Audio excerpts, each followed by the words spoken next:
Apa kabar? Kabar baik, Pak. Puji Tuhan. Sehat. Haleluya. Ya, puji Tuhan, kabar baik, Pak. Karena Tuhan Yesus dahsyat, sekalipun banyak tantangan, kita sama-sama maju terus dan memberitakan kabar baik, menyampaikan kesaksian, agar banyak orang yang dicerahkan, banyak orang yang dikuatkan, dan banyak orang yang bisa pulang ke surga. Itulah kasih Tuhan di dalam hidup kita. Terima kasih Pak Effendi, Anda sudah hadir dan mau berbagi, mau memberkati teman-teman yang ada di dalam channel ini, di dalam link ini. Dan pada kesempatan ini kesaksian Bapak ditunggu oleh teman-teman supaya itu menjadi satu berkat yang luar biasa untuk mempersiapkan umat manusia untuk menuju kepada kekekalan.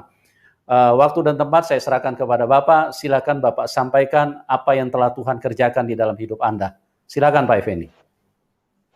Puji Tuhan, Tuhan Yesus memberkati. Sore hari ini saya akan bersaksi bahwa Tuhan kita adalah Tuhan yang dahsyat. Tuhan kita adalah Tuhan yang hidup. Saya mau ceritakan di awal-awal saya mengenal Tuhan, awal-awal saya bertobat. Kami keluarga dari Palembang, dan bapak saya orang yang setia, orang yang tekun untuk ibadah, untuk sholat. Dan waktu itu sekitar tahun 90-an, itu bapak saya waktu sholat, itu dia didatangin sama Isa Al-Masih. Sudah itu berkali-kali dia didatangin sama Isa Al-Masih, dan dia punya teman orang Batak, akhirnya dia pinjam Alkitab. Akhirnya dibaca-baca Alkitab itu, dibuat perbandingan antara Alkitab dengan buku yang dia pegang. Setelah itu ternyata di situ di ajaran kita yang lama dikatakan idina siratal mustaqim, Tuhan tuju kami jalan. Waktu itu bapak saya buka-buka Alkitab dan menemukan aku adalah jalan kebenaran dan hidup. Tidak ada seorang pun yang datang kepada bapak kalau tidak melalui aku. Di situ akhirnya bapak saya waktu itu di Lampung, saya masih ingat, bapak saya itu manggil pendeta. Setiap hari Rabu itu bapak saya itu pendeta itu datang memberikan pengajaran kepada bapak saya. Itu kurang lebih hampir 2 tahun. Hampir 2 tahun bapak saya belajar itu, tapi tidak langsung percaya bapak saya. Dan waktu itu saya masih ingat, saya punya abang, kami 7 bersaudara, saya anak nomor 5, kakak saya yang nomor 3 namanya Ahmad Yani, itu kena polip, dari hidung itu keluar nanah. Nanah, keluar umbel seperti itu, setelah dibawa ke rumah sakit Immanuel di Bandar Lampung, itu katanya harus dioperasi. Dan waktu itu kakak saya Jainab yang paling tua, yang perempuan, waktu itu masih sekolah SPG, itu nggak mau sekolah. Nggak mau sekolah, tetapi di situ bapak saya berdoa. Kalau memang betul-betul Yesus adalah Tuhan, Yesus adalah Juru Selamat, dia mau percaya asalkan anaknya itu yang perempuan mau sekolah dan anaknya yang laki-laki itu sembuh.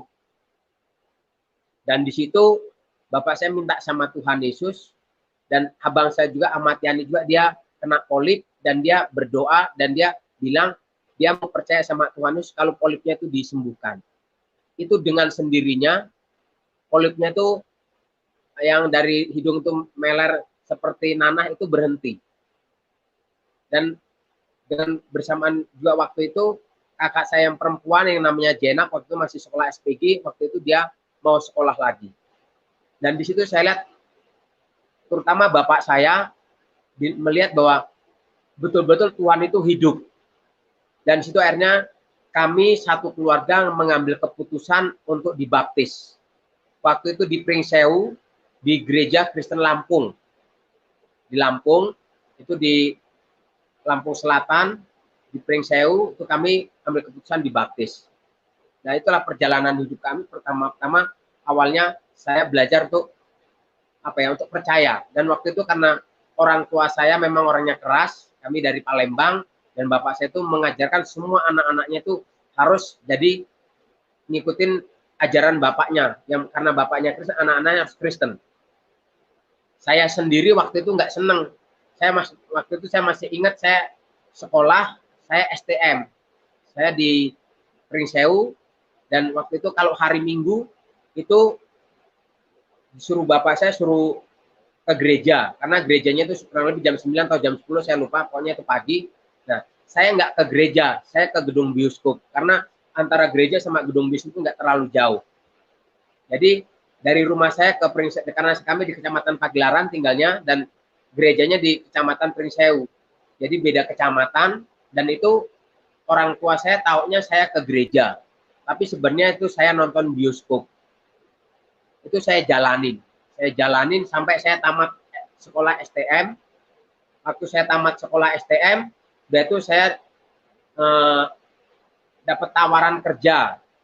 Saya kerja di BUMN, itu di Lampung Utara, di perkebunan apa itu di Tulungbuyut, itu pabrik karet. Saya kerja di situ dan saya dibimbing sama Bapak Insinyur Salomo Panjaitan.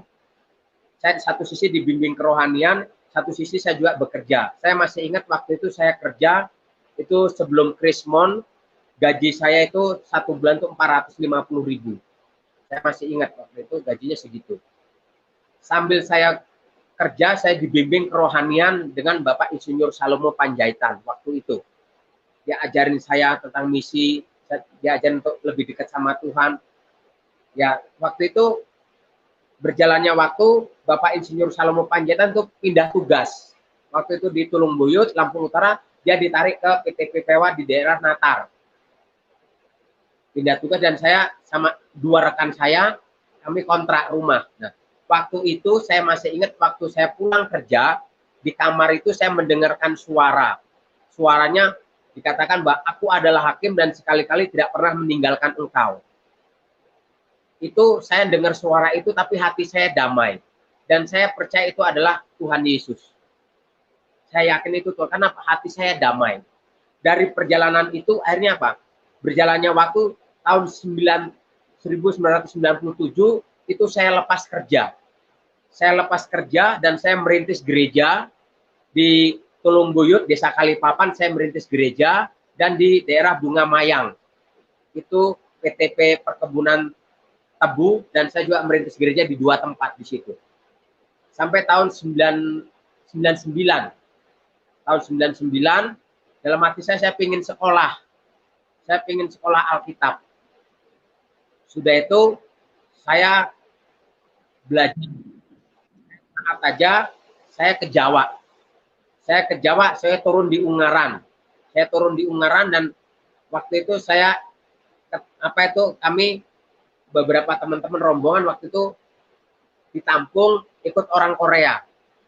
Waktu itu Mr. Lee dan Mr. Yang. Waktu kami diajarin tentang mengukir dan diajarin tentang misi, tentang penginjilan. Akhirnya karena tujuan saya ingin sekolah Alkitab, saya mengundurkan diri. Saya keluar dari tempatnya Pak Yang itu, saya ke Tawangmangu. Waktu ke Tawangmangu, itu sebelum ke Tawangmangu, saya menginjili di daerah Boyolali. Itu di daerah lereng Merapi, di daerah Cempoko, daerah Selo. Saya memberitakan Injil. Dan kerinduan saya ingin sekolah Alkitab. Nah, untuk saya masuk sekolah Alkitab, saya harus punya uang. Akhirnya saya punya teman-teman itu di Ungaran itu yang kerjanya ngamen. Akhirnya saya diajak teman saya untuk ngamen, tujuannya supaya saya bisa mendaftar sekolah Alkitab. Akhirnya saya beberapa kali ikut ngamen, akhirnya uang itu terkumpul dan saya ke Tawangmangu. Waktu saya ke Tawangmangu, saya ngambil formulir dan itu harus mengembalikan, itu harus bayar 15.000. Akhirnya saya ngamen lagi, saya dapat uang, akhirnya saya bisa menyerahkan formulir dengan bayar uang pendaftaran 15.000 waktu itu tahun 1999. 99 atau tahun 2000 waktu 2000 saya agak-agak lupa waktu itu. Nah, di situ akhirnya saya ditanya sama yang orang kantor, biayanya nanti siapa? Itu saya cuma berdoa aja minta sama Tuhan, dan waktu itu puji Tuhan ada orang yang bantu saya yang sekarang itu jadi bapak rohani saya, pembina saya, namanya Bapak Nehemia Soeharto. Dia seorang penginjil juga dan dia membiayai saya untuk sekolah di STT Tawangmangu, dan itu saya dikasih sponsor separuhnya saya dapat sponsor dari STT Tawangmangu. Oleh karena itu setiap hari hari Sabtu saya harus kerja bakti. Saya cuma belajar taat, saya setia. Saya belajar di situ. 2003 saya lulus D2. Saya lulus D2 diploma karena saya sponsor sekolah separuh. Akhirnya saya ada ikatan dinas kurang lebih 2 tahun. Saya jadi staf di situ dan saya ngurusin listrik, instalasi listrik, belanja ke Solo itu saya ambil bagian di situ. Akhirnya dari situ kerinduan saya pingin selesai dari SD Tama, setelah selesai jadi staf, saya ke Jakarta. Saya ke Jakarta waktu itu tujuannya untuk saya kerja di batu bara. Tapi ternyata saya di situ nggak kerja di batu bara, saya jadi pengerja gereja di daerah Cengkareng di Mutiara Taman Palem, perumahan apa itu komplek ruko itu di Jakarta Barat. Nah waktu itu saya cuma belajar taat sama Tuhan. Sempat saya juga itu diminta sama satu pembina saya yang ada di Jakarta untuk saya bantu ngajar di PIK Pantai Indah Kapuk. Saya masih ingat kalau bicara soal nyaman, nyaman di Jakarta, enak di Jakarta. Tetapi dalam hati saya kok saya ingat terus ke lereng Gunung Lawu. Saya ingat Gunung Lawu. Saya sekolah di Tawamangu, tapi saya nggak pernah jalan ke Gunung Lawu. Waktu itu saya ingat terus, saya coba untuk buang ingatan itu, tapi saya nggak bisa. Sampai saya bilang sama gembala saya mau mengundurkan diri sama dia, nggak boleh. Dan dia bilang kalau memang PK-nya kurang nanti buat tambahin. Akhirnya saya ditambahin PK-nya. Tetapi berjalannya waktu saya nggak kuat nahan itu. Akhirnya saya tetap buat surat pengunduran diri dan tahun 2007 saya mengundurkan diri, itu sekitar bulan 8 atau bulan 9 saya lupa itu. 2007 saya mengundurkan diri dan saya langsung ke Matese. Dan di Matese itu saya ada kenalan dan yang saya lakukan saya hanya berdoa. Saya minta pimpinan Tuhan. Lama-lama uang saya habis. Saya mikir, saya ingat ke belakang, kalau di Jakarta tiap bulan saya dapat gaji, tapi di sini uang saya habis. Tapi saya cuma belajar taat sama Tuhan. Saya tolak pikiran-pikiran negatif dan saya cuma belajar taat sama Tuhan. Waktu saya taat sama Tuhan, saya minta bukti sama Tuhan. Kalau memang benar-benar Tuhan suruh saya ke sini, saya minta besok Tuhan temuin saya dengan jiwa baru. Temuin saya dengan orang yang saya injilin. Dan saya ingat waktu itu saya minjem sepeda motor sama teman saya ke Solo dan saya lewat arah Matese. Waktu saya pulang di tengah jalan itu di depan saya itu ada orang yang sepeda motornya rusak dan dia itu masih boncengan sama 2 orang. Akhirnya saya bantu. Ternyata ibu muda ini kondisinya mau melahirkan. Karena itu kanan kirinya sawah, akhirnya motornya saya kasih motor saya dan itu motor dia saya pegang. Puji Tuhannya orang ini akhirnya dia bilang alhamdulillah karena ditolong sama jenengan. Sudah itu kondisi seperti itu saya memberitakan Injil sama dia dan akhirnya dia orang percaya sama Tuhan Yesus. Nah, waktu itu saya ingat bahwa kemarin saya minta peneguhan sama Tuhan supaya hari ini saya bisa memberitakan Injil, bisa memberitakan sama orang yang belum saya kenal. Ternyata Tuhan kasih. Nah, itu saya semakin teguh bahwa itu sebenarnya saya yakin bahwa Tuhan panggil saya ke sini. Waktu Tuhan panggil saya ke sini, puji Tuhan saya mulai merintis. Yang saya lakukan awal-awal itu saya banyak doling. Saya banyak doa keliling dan waktu itu juga saya masih belum menikah. 2008 saya menikah bulan Maret. Saya menikah awal-awal itu saya ingat saya itu kontrak 1 rumah. Akhirnya kontrak 1 rumah dan itu karena saya merintis persekutuan di situ. Setelah merintis persekutuan di situ akhirnya ada orang nawarin rumah itu saya beli dengan harga 100 juta dan itu saya bayar 55 juta dan rumah itu saya renovasi. Waktu saya renovasi cincin kawin saya, sepeda motor saya jual untuk renovasi dan itu saya pakai rumah itu sebagai gereja. Waktu itu saya pakai sebagai gereja, ya ternyata rumah itu setelah saya dapat informasi dari teman-teman, dari jemaat, orang-orang yang saya layani itu, rumah itu adalah rumah yang dulu ada tempat pembantaian PKI. Sehingga dijual kenapa? Tuan rumahnya itu pernah keluar dari situ karena didatangin sama setan. Karena rumah itu rumah angker, akhirnya saya dapat informasi itu rumah angker, akhirnya dijual. Nah karena dijual, akhirnya saya yang beli. Saya yang beli itu juga karena saya nggak punya uang. Nah waktu itu ya saya masih ingat awal-awal saya tinggal di desa Gondosuli. Waktu itu saya masih ingat ada orang-orang yang nggak senang sama adanya gereja di sini. Yang saya lakukan saya banyak doa keliling. Karena waktu itu juga saya masih ingat saya banyak dibimbing, saya banyak diajarkan Nah, waktu saya masih di Jakarta itu tentang pelajaran tentang peperangan rohani. Saya taat dan yang saya lakukan saya banyak doling.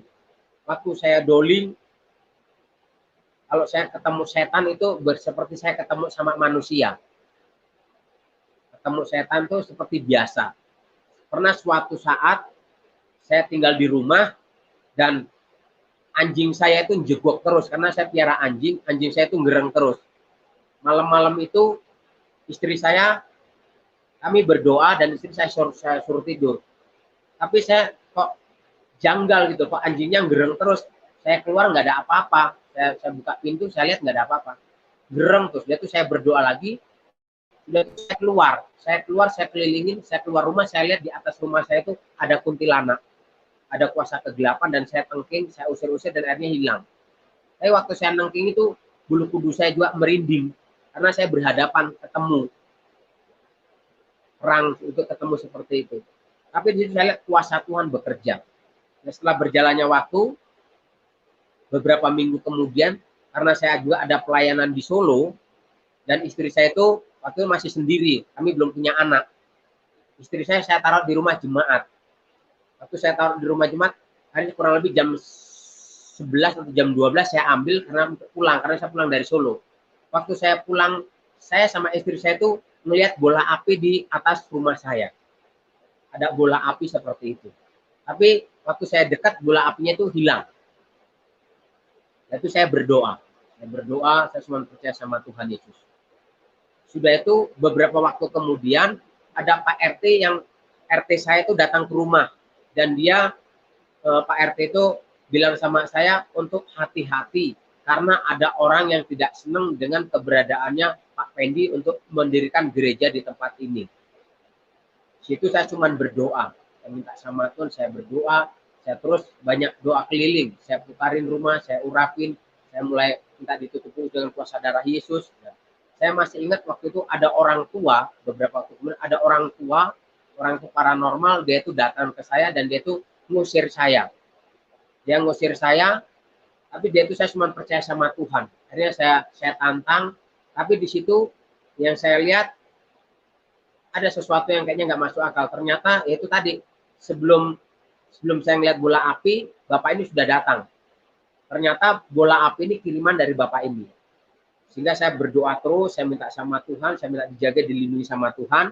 Dan akhirnya suatu saat Bapak ini datang nemuin saya dan dia bilang, dia nggak sanggup, dia kalah. Bahasa Jawanya, aku nyerah, aku orang iso. Dan saya bilang sama Bapak ini, bahwa hanya Tuhan Yesus juru selamat. Ternyata Bapak ini diutus. Artinya dia seorang paranormal dan dia itu orang Jawa Timur yang diminta sama lingkungan sini, ada seseorang yang tidak menyukai keberadaan gereja ini untuk supaya saya tidak ada di situ. Tapi saya percaya ada perlindungan Tuhan, ada kuasa Tuhan. Akhirnya dengan berjalannya waktu, saya hanya berdoa dan saya minta pimpinan Tuhan, puji Tuhan. Tuayan jiwa-jiwa luar biasa dan awal-awal saya membaptis di Tawangmangu ini, itu saya membaptis orang itu 27 orang. Dan puji Tuhan jemaat yang saya layani, itu semuanya, saya sekarang ada 22 kakak yang saya layani, itu semuanya latar belakang dari seberang. Dan kebanyakan mereka orang Kejawen, orang yang tidak KTP-nya Islam, tapi sebenarnya mereka tidak beragama. Dan kalau malam satu suro, mereka ke Puncak Lawu. Karena mereka lari ke sana. Tapi dengan keberadaan ini saya terus mewarnai mereka, memberikan pengajaran ke mereka sehingga mereka sudah tidak lagi ke Gunung Lawu tapi mereka nyembah ke Tuhan Yesus. Dan itu saya cuma belajar taat sama Tuhan. Saya belajar taat sama Tuhan dan saya lihat sesuatu yang luar biasa. Satu sisi pelayanan saya baik, berjalan. Tapi satu sisi yang jadi masalah, ekonomi saya nggak ada. Itu jadi masalah. Jadi masalah ekonomi saya nggak ada. Tapi saya cuma belajar mengandalkan Tuhan. Saya percaya sama Tuhan Yesus. Saya percaya penuh sama Tuhan. Saya hanya berharap sama Tuhan Yesus. Puji Tuhan. Waktu itu saya cuma minta sama Tuhan. Akhirnya ada seseorang namanya Ibu Lina. Itu yang punya pabrik teh Gunung Subur. Ibu Lili. Bukan Ibu Lina, Ibu Lili itu yang punya pabrik teh Gunung Subur. dan dia minta ketemuan di Solo, dan singkat cerita akhirnya saya diminta untuk setiap seminggu sekali saya ada di pabrik untuk berdoa, mendoakan pabrik dan mendoakan Karanganyar. Berjalannya waktu, Ibu Lili dengan teman-teman ini dia berangkat ke Maroko. Waktu dia pulang dari Maroko, saya dikasih oleh-oleh daun mint itu 7 batang, itu tingginya kurang lebih 5 cm. Dari daun mint yang 7 batang ini saya hanya berdoa, saya minta sama Tuhan, puji Tuhan. Berjalannya waktu, saya punya petani kurang lebih 25, dan saya punya tanah sewa yang saya tanamin itu 9 tempat. Dari mint ini, saya bisa bangun gudang yang ada di Karanganyar, yang ada di Bangsri. Dan itu saya pakai untuk misi. Mint ini saya pakai untuk penginjilan. Jadi kalau ada warga desa Gondosuli yang nanemin, bibitnya nggak saya jual, saya kasih. Tapi ada syaratnya, sebelum menanam dibuat ruatan. Akhirnya saya mempelajari kultur budaya Jawa, saya buat tumpengan, dan itu saya pakai untuk misi, untuk penginjilan. Akhirnya mereka yang menanamin itu, mereka didoakan, dan akhirnya mereka percaya sama Tuhan Yesus. Nah, itu yang saya pakai untuk penginjilan. Berjalannya waktu, saya pelayanan, dan saya terus pelayanan, dan saya juga merintis di Gunung Kidul. Saya merintis di Gunung Kidul, saya merintis di Sumbersari. Karena saya masih ingat, tahun 2015, 2016, bulan 6, saya kecelakaan. Saya pulang dari Solo, saya pulang pelayanan, itu kurang lebih jam 10 malam, itu saya sudah dekat rumah, karena daerah kami sudah di Gondosuli, sudah ketinggian 1.500 dpl, sudah tinggi, itu saya naik motor, saya dibonceng, yang mbak motor itu namanya Yunus, itu jemaat saya, yang istrinya masih hamil. Dan malam itu, dari atas, itu ada mobil elep lost rim, dan akhirnya saya tabrakan adu arep. Dan malam itu juga, yang namanya Yunus, dikubur karena palanya pecah. Palanya pecah, dan malam itu juga saya cerita nggak langsung dimandiin, tapi langsung dibungkus dan dikubur. Dan waktu itu saya masih ingat, saya koma. Saya koma 5 hari, saya dibawa ke rumah sakit, dan waktu saya di rumah sakit itu, ya saya nggak ingat apa-apa, cuma yang saya ingat itu dalam kondisi koma itu, saya sama Yunus dan saya sama 2 orang dokter. Tapi kalau awal-awalnya itu saya tahunya itu dokter, tapi saya yakin itu malaikat. Karena dokternya bilang gini, mohon maaf waktunya Pak Pendi dengan Pak Yunus untuk di bumi sudah selesai. Akhirnya teman saya Yunus ini, dia bilang, ayo Kang, delok sih jasadnya. Akhirnya saya lihat jasadnya cuma ada jasad saya, jasad dia nggak ada. Lalu si Yunus dia bilang gini, aku seneng, aku semelu Gusti Yesus. Akhirnya waktu itu dia berdua sama orang, dia hilang. Tinggal saya sendirian. Waktu saya sendirian, saya tanya sama dokter ini, dok sebenarnya saya 8 tahun ada di Gondosuli. Ya, sebenarnya saya bilang gini, dok saya sebenarnya pendeta di Gondosuli. Iya, kau kan sudah 8 tahun di Gondosuli, Pen. Gitu. Terus saya bingung, kok bisa tahu saya ada di Gondosuli kurang lebih 8 tahun. Dan waktu itu, saya tanya sama dokter satunya lagi, dan dokternya bilang gini, mohon maaf Pak Pen, tidak semua manusia di sini. Saya waktu itu belum ngerti kalau ini malaikat. Setelah mendengar itu, saya ketemu seperti apa manusia ini, dokter ini, itu saya melihat kemuliaan Tuhan, saya melihat Tuhan dan saya dengar suara. Saya yakin Tuhan Yesus dia bilang gini, persiapan umatku, waktuku sudah dekat. Setelah saya mendengar suara itu, roh saya itu kembali ke jasad saya. Masuk ke jasad saya, ya saya nggak tahu, itu yang saya tahu saya sudah masuk ke jasad saya, dan waktu itu saya tanya sama istri saya, berapa lama saya di rumah sakit? Kurang lebih 11 hari. Ya 11 hari berapa hari waktu itu? Yaitu saya tanya berapa lama saya koma? Saya koma 5 hari. Saya koma 5 hari, perasaan saya waktu koma itu nggak sampai berhari-hari, hanya beberapa menit. Dan itu pun saya lihat mujizat Tuhan. Mujizat Tuhannya setelah saya pulang dari rumah sakit, itu saya harus kontrol. Itu saya kontrol, saya nemuin 2 dokter, spesialis saraf dengan spesialis tulang. Karena ada beberapa bagian tulang saya yang patah, jari-jari saya putus, 2 jari ini, satunya jari tengah putus, jari yang telunjuk juga patah, juga lengan juga patah, sini patah, sama di sini patah, dan di sini ada darah beku. Di kepala saya itu ada darah beku. di ronsennya itu ditunjukin bahwa ada darah beku. Waktu kontrol ke rumah sakit, saya ketemu sama dua dokter. Yang pertama dokter spesialis saraf, dan saya kepala saya dimasukin ke suatu alat, dan setelah dimasukin suatu alat, dia tanya, selama ini apa yang Pak Pendeta lakukan? Saya bilang, saya cuma berdoa dok, saya minta sama Tuhan supaya saya kembali dipulihkan. Dan dia bilang, selama saya jadi dokter, baru ini saya menangani sesuatu yang kayaknya nggak masuk akal. Lah, kenapa nggak masuk akalnya, dok? Saya tanya. Waktu Pak Pendeta kecelakaan, itu ada darah di kepala, itu nanti kalau batok kepalanya dibuka, itu darah itu harus diambil. Tetapi waktu ini saya kontrol lagi, darahnya itu sudah nggak ada. Makanya dia tanya, apa yang dilakukan? Saya bilang, saya hanya berdoa minta sama Tuhan Yesus. Saya bilang, Bang, Tuhan Yesus berkuasa, dia Allah yang dahsyat, dia Allah yang ajaib. Akhirnya saya dengan dokter tuh banyak berbicara tentang keselamatan di dalam Tuhan Yesus. Sudah itu yang saya lihat, Mbak, sesuatu yang kayaknya nggak masalah. Setelah saya ketemu sama dokter spesialis saraf, selanjutnya saya ketemu sama saya spesialis tulang. Itu dokter Andi, kalau nggak salah, orangnya masih muda. Dan waktu ketemu sama dokter Andi, itu tangan saya itu yang ini karena ini patah, itu ditekuk sama dia. Saya bilang, dok, jangan dok, sakit dok. Dia bilang harus belajar ditekuk supaya apa? Supaya bisa normal lagi. Saya bilang, selama saya kecelakaan, saya sakitnya baru ini saya ngerasain sakit dok. Saya bilang seperti itu. Dan di situ saya lihat, Mbak, sesuatu yang luar biasa. Dan waktu saya kemarin itu, saya sampai dokternya itu, dokter Andi itu ngajarin saya, dan saya bilang, saya sakitnya seperti ini. Tapi yang saya lihat gini, bahwa Tuhan itu adalah Tuhan yang dahsyat.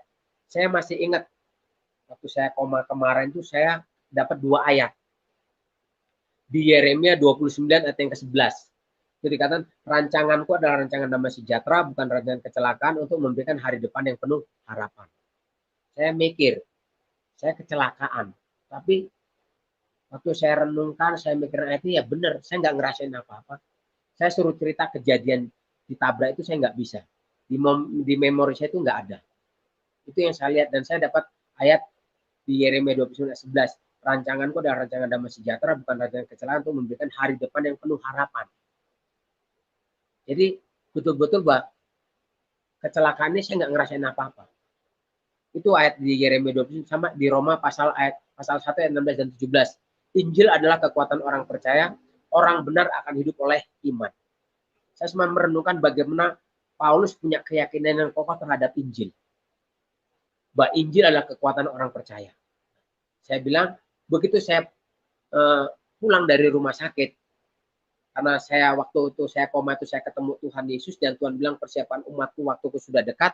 Yang ada dalam pikiran saya hanya memberitakan Injil, ngajak orang supaya dekat sama Tuhan Yesus. Akhirnya saya lari ke Gunung Kidul, itu Kecamatan Semanu, Desa Pacarjo, Dusun Dengok Lor. Saya memberitakan Injil di sana, ya puji Tuhan ada beberapa kakak di sana terima Tuhan Yesus. Yaitu saya ke Sumbersari, itu juga puji Tuhan 1 RT, mereka percaya sama Tuhan Yesus. Dan di situ saya cuma berpikir bahwa hidup saya hanya untuk Tuhan Yesus. Kenapa? Saya mengalami, boleh dikatakan, kalau orang sini nyawa balen. Nyawanya dikembalikan lagi sama Tuhan. Karena kalau dilihat dari segi medis, karena saya waktu itu yang nangani saya itu Dokter Yudi di Dokter Un, dan dia bilang kalau dilihat dari segi medis, Pak Pendi hidup pun itu nggak akan normal karena ada beberapa saraf-sarafnya yang putus. Tapi di situ saya lihat mujizat luar biasa. Memang saya waktu pulang dari rumah sakit, saya masih ngeblank. Saya ngomong apa, saya bagaimana, tapi dengan berjalannya waktu, saya kembali dipulihkan. Nah itu saya cuma belajar untuk memberikan hidup saya sama Tuhan. Nah, oleh karena itu saya cuma mengajak bahwa keselamatan itu hanya ada di dalam Tuhan Yesus. Bahwa Tuhan kita adalah Tuhan yang luar biasa. Di Yohanes pasal 14 ayat 6, aku adalah jalan kebenaran dan hidup, tidak ada seorang pun yang datang kepada Bapa kalau tidak melalui aku. Jadi saya cuma mengajak kepada bapak-bapak, ibu-ibu yang mendengarkan YouTube pada sore hari ini, mari kita semakin belajar, semakin lebih dekat sama Tuhan. Karena apa? Di dalam Tuhan Yesus ada keselamatan. Di dalam Tuhan Yesus ada mujizat, ada pertolongan. Karena tujuannya kita diselamatkan supaya apa? Kita menjadi mempelainya Kristus. Kita menjadi mempelainya Kristus. Oleh karena itu, mari Bapak Ibu, karena kita percaya bahwa kita sudah mengundang Roh Kudus masuk dalam hati kita, dan Roh Kudus itu menguasai kita dan kita izinkan dia mengendalikan hidup kita dan kita mau dipimpin sama Roh Kudus. Waktu hidup kita dipimpin sama Roh Kudus, ada perkara-perkara yang luar biasa.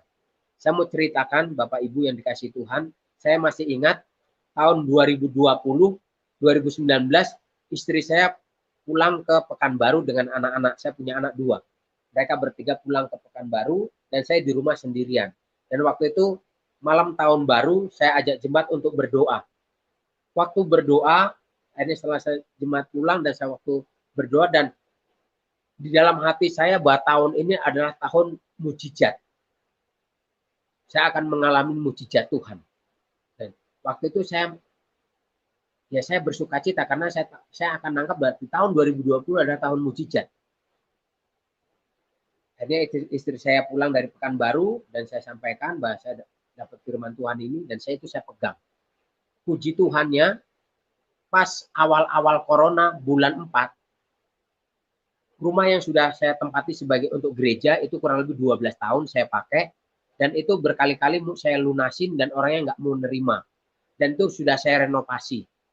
Sudah saya renovasi itu kalau kurang lebih 30-40 juta sudah habis. Karena itu rumah itu saya keramik, yaitu belakangnya saya bangun lagi, yaitu depannya itu saya buat halaman untuk parkir mobil. Jadi karena itu saya anggap sudah rumah saya sendiri, karena itu saya waktu itu jual beli itu juga sudah ditandatangani sama Pak Lurah sebagai saksi bahwa ini sudah saya beli dan tidak ada masalah apa-apa. Tetapi pada bulan 4 kemarin, awal-awal corona, yang namanya Pak Harto yang punya tanah ini, yang punya gereja ini, dia mengembalikan lagi uangnya 55 juta dan dia katakan bahwa renovasi itu dihitung sewa. Saya cuma mikir, kok seperti ini?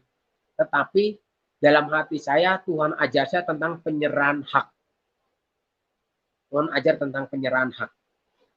Dalam hati saya nggak bisa apa-apa lagi karena saya cuma belajar taat sama Tuhan. Karena waktu itu saya masih ingat itu hari Senin. Hari Minggunya saya barusan khotbah tentang manusia baru. Hari Seninnya saya diuji. Saya betul-betul jadi manusia baru apa enggak. Puji Tuhannya waktu itu gereja itu diminta lagi, saya berikan. Saya nggak ngelawan, saya nggak berontak, dan kwitansi itu saya tanda tangani. Dan uang 55 juta itu saya terima. Saya belajar taat sama Tuhan karena Tuhan bilang bahwa tahun ini adalah saya akan mengalami mujizat Tuhan dan Tuhan bilang tentang penyerahan hak. Secara manusia rugi saya. Karena 12 tahun yang lalu sama sekarang tanah di sini sudah beda. Kalau beberapa tahun yang lalu awal-awal itu harganya masih ratusan. Sekarang sudah 2,5 juta per meter di sini. Karena daerah ini daerah pariwisata. Tapi karena semua saya belajar taat sama Tuhan, saya belajar minta dipimpin sama Tuhan. Akhirnya saya kumpulin jemaat dan puji Tuhannya ada salah satu jemaat saya itu juga mantan dukun. Dia bertobat, dia percaya Tuhan Yesus, dia memberikan kesempatan sama saya untuk tinggal di rumahnya yang kosong. Itu di pinggir jalan juga. Akhirnya saya menempatin rumahnya Mbah Sugeng di situ dan saya menempatin itu dan saya pakai untuk tempat ibadah. Sambil saya rapat sama jemaat karena saya dikasih tanah. Saya dikasih tanah sama seorang mbah karena waktu itu ceritanya saya dapat tanah, itu tanahnya miring. Dan rencana saya tanah itu memang mau saya pacul. Waktu tanah itu mau saya pacul, tapi sebelumnya ini tanah saya dikasih karena mbah ini, bapak ini dia datang ke saya dan dia bilang, Pak Pendi, saya minta tolong nanti kalau orang tua saya meninggal bisa nggak diurus sama gereja? Saya bilang bisa. Akhirnya sakit apa? Mbahnya itu sudah nggak makan, nggak minum. Artinya kondisinya sudah kritis gitu loh. Akhirnya waktu saya datang itu masih yasinan dan akhirnya yasinannya berhenti. Waktu yasinnya berhenti saya bilang sampun ikhlas nopo dereng. Saya bilang itu sampun Pak Fendi sampun ikhlas. Akhirnya saya suruh salaman semua. Setelah salaman semua saya bilang sama anaknya, sama Pak Jali, bilang Pak nanti kalau mbahnya ini dipanggil Tuhan saya ada di rumah. Akhirnya saya selama beberapa hari saya nunggu. kok nggak dipanggil-panggil sama Mbah Jali. Ternyata Mbah Jali datang ke rumah, dia cerita bahwa malam itu sebelum Pak Pendi sampai rumah, mbahnya itu sudah bangun minta wedang teh sama susur untuk nginang. Singkat cerita, mbah ini nggak jadi mati, mbah ini hidup lagi. Lingkungan bilang itu nyowo balen. Singkat cerita, akhirnya saya bimbing karena sudah tua, saya ajak ke gereja udah nggak kuat, dan itu akhirnya saya layani di rumahnya. Saya datang, saya layani, dan saya masih ingat waktu saya punya kenalan, itu udah seperti saudara sendiri, Pak Pinky, orang Solo, dia juga hamba Tuhan, dia penginjil, dia saya panggil, Pak, jatahnya Bapak untuk membaptis. Akhirnya saya panggil beliau untuk membaptis Mbah Jamio ini namanya. Umurnya hampir 90 tahun lebih. Akhirnya dibaptis, setelah dibaptis nggak lama, anaknya ini datang ke rumah dan dia ngasih tahu bahwa tanah yang di dekat gereja itu ada tanah itu untuk anaknya Pak Pendi. Akhirnya tanah itu saya nggak saya apa-apain, hanya saya biarin deh, saya tanamin daun mint. Dia itu nggak lama kemudian itu anaknya itu kumpul semua dan anaknya itu manggil saya dan menegaskan bahwa tanah itu tanahnya Pak Pendi, tolong diurus suratnya. Saya cuma mikir, oh ini berarti benar-benar dikasihin karena semua keluarganya kumpul. Nah, waktu itu saya cuma berdoa, Tuhan jangan diambil dulu mbak ini Tuhan, karena suratnya itu belum selesai, karena masih letter C, belum sertifikat, masih letter C. Dan waktu itu saya masih ingat,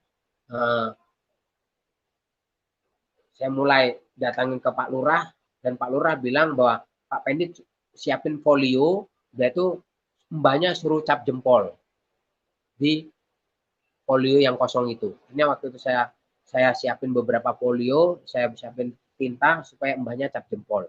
Nah, itu nanti suatu saat kalau digunakan itu ada cap jempol dari Mbah Jamio. Berjalannya waktu, saya bilang puji Tuhan, terima kasih Tuhan. Ini sudah cap jempol mbahnya, kalau memang waktunya mbah diambil, ambil aja nggak apa-apa Tuhan. Benar, akhirnya aku nggak lama kemudian sakit, akhirnya meninggal. Tapi mbahnya sudah cap jempol. Kenapa? Sertifikatnya belum selesai. Nah, di situ saya cuma belajar taat ini. Waktu saya cuma belajar taat sama Tuhan, Tuhan pimpin. Dan puji Tuhannya, saya ceritakan tadi, ini gereja kan diambil. Dan tanah ini sudah menjadi hak milik saya. Tanah ini miring. Itu saya panggil jemaat untuk macul. Waktu macul ternyata isinya batu. Akhirnya saya panggil teman yang namanya Pak Subali yang punya bego. Akhirnya saya suruh ngeratain bego itu. Ternyata di dalam tanah itu ada batunya besar-besar. Akhirnya saya panggil yang mecah batu. Saya panggil yang mecah batu, 2 orang. Akhirnya batunya itu numpuk. Saya cuma mikir Tuhan, kirim pembeli Tuhan. Karena uangnya udah habis untuk bayar batu ini, mecah batu. Puji Tuhannya ada orang berhenti naik sepeda motor dan dia membeli batu itu dengan per truknya itu ada 3 kubik itu 425. Puji Tuhannya itu jadinya batu itu 59 truk. Dari batu itu saya bisa bayar yang mecah batu sama beli herbal untuk gereja. Dan akhirnya bukan cuma batu yang ada yang Tuhan sediakan itu, ada pasirnya juga. Jadi yang ngeduk yang ngambil batu ini juga ngeduk pasirnya dan itu pasirnya bisa untuk membangun. Itu yang saya lihat Tuhan cukupkan. Dan puji Tuhan juga ada tetangga yang ngasih saya pohon. Dan dia bilang nemuin saya, Pak Pendi butuh kayu, itu tebang aja di ladang saya butuh berapa pohon, tinggal ditebang untuk gereja. Dan saya lihat Tuhan cukupin semuanya. Dan ini saya ceritakan ini kepada Bapak Ibu bahwa Tuhan yang kita sembah adalah Tuhan yang dahsyat, Tuhan yang luar biasa, Tuhan yang menyediakan semuanya. Dan saya juga masih ingat tiba-tiba ada teman yang dia bawa kusen, dan saya lucu lagi, ada teman yang nggak saya kenal, itu dia datang orang Solo, dan dia itu nawarin atap. Dia tanya, Pak Pendi nanti atapnya pakai apa? Pakai galpalum sebenarnya. Akhirnya dia bilang, udah galpalumnya dari saya. Akhirnya saya dikasih galpalum juga. Puji Tuhannya bulan 4 saya diusir, bulan 11 saya sudah bisa meresmikan gereja. Saya sudah bisa meresmikan gereja dan bulan 12 saya sudah bisa pindah rumah walaupun itu hanya kamar dulu yang jadi. Dan saya bisa membangun gereja ukuran 15 kali 7 dan saya bisa membangun rumah di sebelahnya itu ukuran 8 kali 13. dan saya lihat Tuhan cukupin semuanya. Saya ceritakan ini kepada Bapak Ibu bahwa Tuhan kita adalah Tuhan yang dahsyat. Tuhan kita adalah Tuhan yang luar biasa. Tuhan kita adalah Tuhan yang dia mencukupi apa yang kita butuhkan. Kuncinya cuma satu, Bapak Ibu. Saya masih ingat waktu saya mengalami pergumulan, saya datang sama Tuhan. Begitu saya diambil gereja yang saya tempatin itu, dan saya pindah ke rumah jemaat, dan saya berdoa. Waktu saya berdoa, beberapa hari saya baru dapat satu ayat. Ada firman Tuhan datang sama saya di Filipi pasal 4 ayat 19. Allahku akan memenuhi segala keperluanmu menurut kekayaan dan kemuliaannya dalam Kristus Yesus. Saya pegang ayat itu sampai saat ini.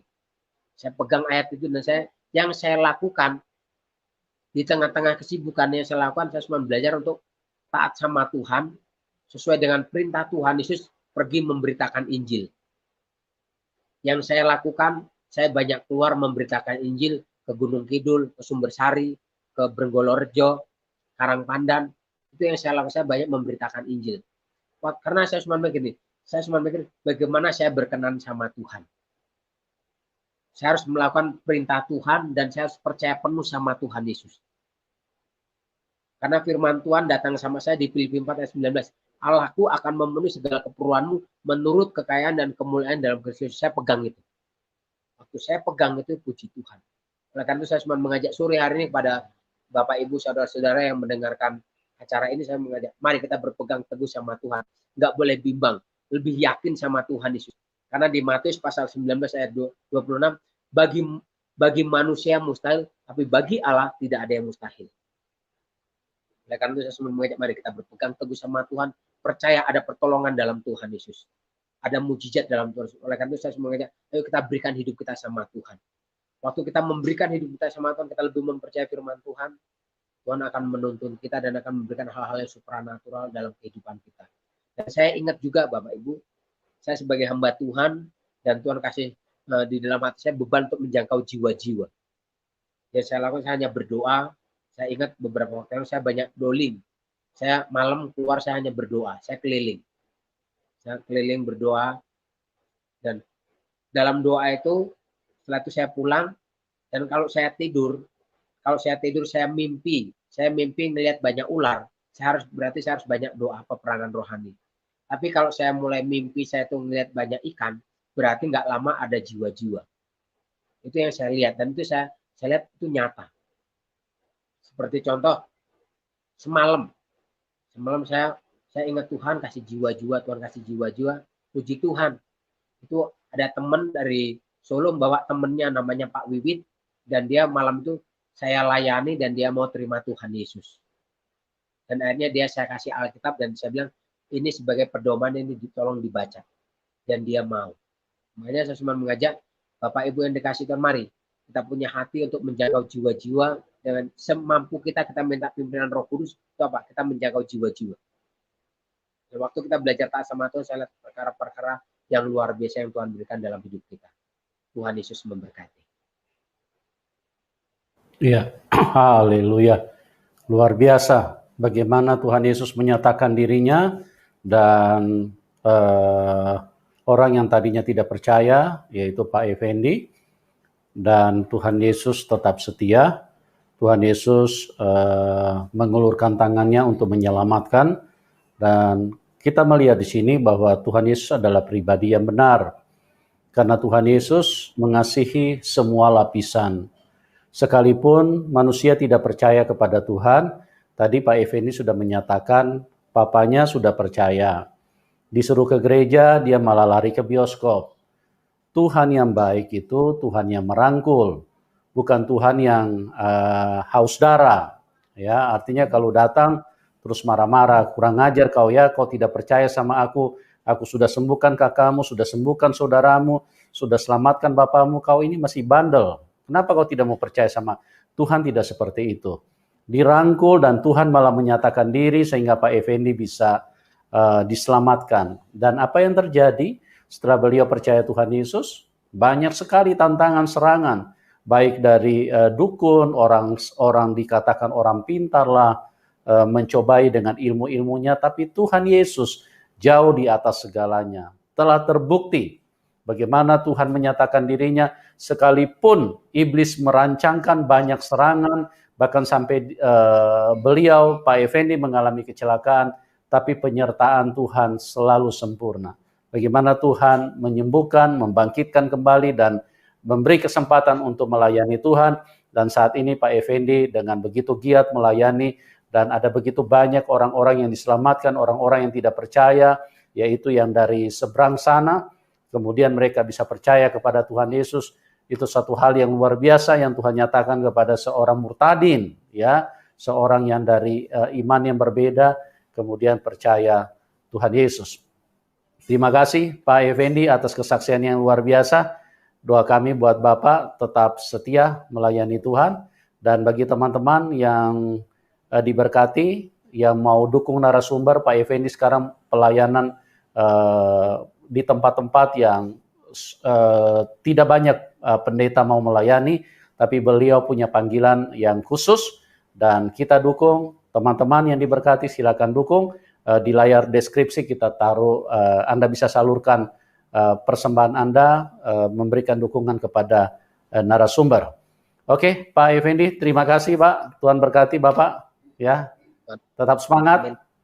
Sekalipun banyak dukun-dukun yang tidak suka sama Bapak, banyak orang yang tidak suka, tetap maju terus sampai, karena komitmen kita bukan hanya sampai tahun 2021, sampai Tuhan datang kembali, sampai kita pulang ketemu dengan Tuhan Yesus, kita harus tetap setia dan lebih banyak jiwa yang kita harus bawa kepada Tuhan.